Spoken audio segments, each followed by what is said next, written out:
Kunendaba etholakala laphaya ku-1 Samuel chapter 23. Lithi izwi kaNkulunkulu uDavide waya edwaleni okanye uDavide waya enqabeni.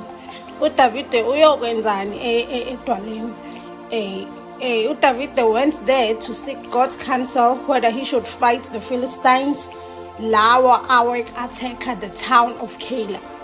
Lithi izwi kaNkulunkulu uDavide uyile lapha kubuza uNkulunkulu ukuthi laba bantu njoba be-attack-a kanje belwa kufanele senze kanjani? Kufanele silwe yini nathi back?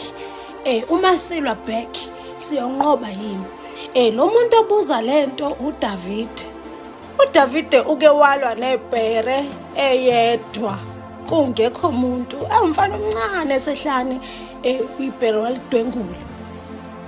uDavide lo obuza uNkulunkulu uke wabhekana noGoliath, kugcwele uIsrael, kugcwele abantu.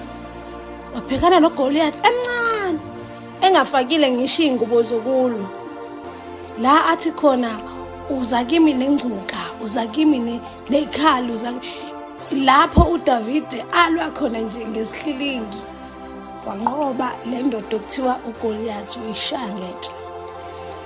Kodwa simbona uDavide futhi uyobuza yini esifundisayo la esiyifunda kuDavide ukuthi kule ndlela Nkosiyami lithi izwi kaNkulunkulu ngoba khona imendo nendlela eyobizwa ukuthi indlela yobungcwele abahamba ngayo noma beziwula ngeke beduke. Yini esiyifunda lana ukuthi uDavide uyaziwa futhi uDavide ziningi izinto ayinqobile eyedwa engadingi umuntu, kodwa uDavide usahamba uyobuza kuNkulunkulu. Okuchaza ukuthi asihambi nge-experience, asihambi ngomgudu omdala ukuthi hayi nokhululeka mina vele ngaye ngihamba noNkulunkulu kunje ngizobadwengula. No, uDavide uyobuza ukuthi ngabe le muntu ifanele yini? Is it worth my reaction noma kufanele ngibuke nje wena Jehova bese uyasilwela? Uyaphendula uNkulunkulu ukuthi no, ilwana nalabantu. uDavide mayesehamba eseyotshela amadoda ukuthi okay ke manje siyempini, amadoda ashawa uvalo.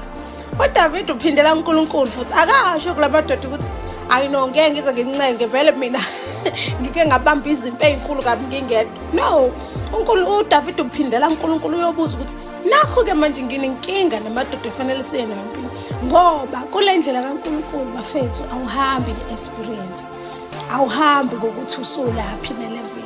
Njalo uyayidinga i-guidance kaNkulunkulu in your life, njalo uyadinga ukuyobuza. Akusiyo indlela yehlakaniphile kodwa indlela yeyiwula. uDavide, he was the king. uDavide wayegcotshiwe, agcotshwa phakathi kwabafowabo, wagcotshwa phakathi komndeni wakhe yedwa emncane. But uDavide uhamba ngey'miso zikaNkulunkulu. uDavide uyobuza kuNkulunkulu ukuthi ngabe le mpi iyawudinga yini umsindo, iyadinga yini i-reaction yami, ngoba yonke into edinga ukubuza kuNkulunkulu. Awuhambi nge-experience endala, noma ngabe uyahlabelela, noma ngabe uyashumayela, noma ngabe uyavangela, noma ngabe wenzani. Ngaso sonke isikhathi ukuza kuNkulunkulu asisebenzisi i-experience kule ndlela.